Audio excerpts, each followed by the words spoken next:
Thank you very much for that. Thank you. I think perhaps where we can start is looking at, just from your vantage point at Bangdung Africa, how significant is this current decline in global aid? I mean, give us a perspective in terms of what we're witnessing. Is it a temporary shift, and how is it going to permanently alter, the restructuring of how the African continent is financed?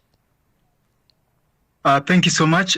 Just as you have said, first of all, I'm joining you from Nairobi, Kenya, currently as the diplomatic liaison office of Bangdung Africa, international organization based in Manchester, UK, with the offices in Nigeria and offices in Kenya currently.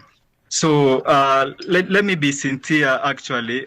When you're talking about culminating the aid more so in African countries, it's one of the things that affects directly the livelihood of each and every individual in Africa. Because remember, when we look at the standpoint whereby I can just say 90% of African countries are directing their 40 to 60% their revenues into repayment of the IMF debts, different debts that they already have.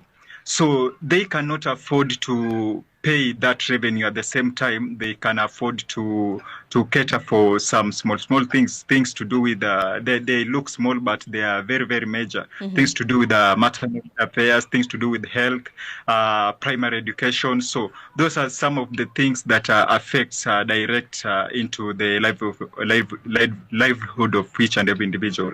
So culminating them, it's one of the ways that we always call the violation of human rights, and we refer to it as a social injustice, according to Bangdung Africa. Yeah.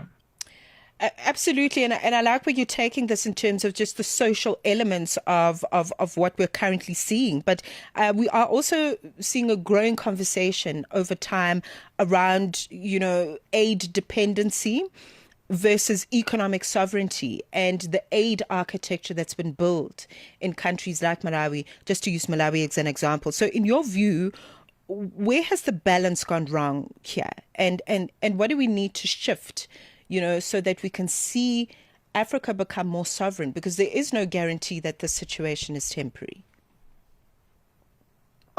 So where the balance has gone wrong, just as I have already told you, is in terms of economic structure, more so for the many African countries. Right. Thank you for using Malawi as a good example, but at the same time, I can give you many examples. The countries like Sudan, Sahel, the countries from the Sahel side, the countries like Ethiopia even is already in the same crisis. Because we are already receiving a lot of conspiracy in terms of whereby we need to see, according to the revenue that each and every country is getting, how much is it directed to repayment of the debt, and how much is it directed for the social development and social catering of each and every livelihood of each and every citizen in their country. So that's where the balance, that's where the shift on the balance went wrong.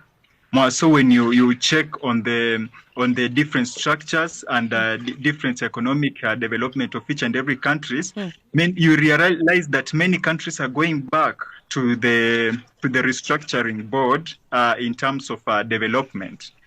Countries like Ivory Coast, countries like Kenya, where I am. Yes. These are countries that were already developing, and they were developing very fast when we can look back in 2006 to 2010.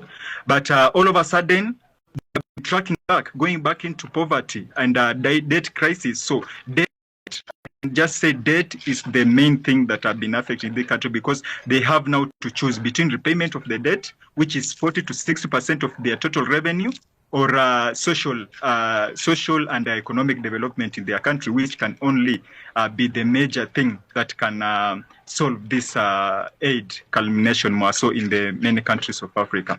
So for us to go back there, we need to see and we review and see on how we can balance more so debt and economic development in our country.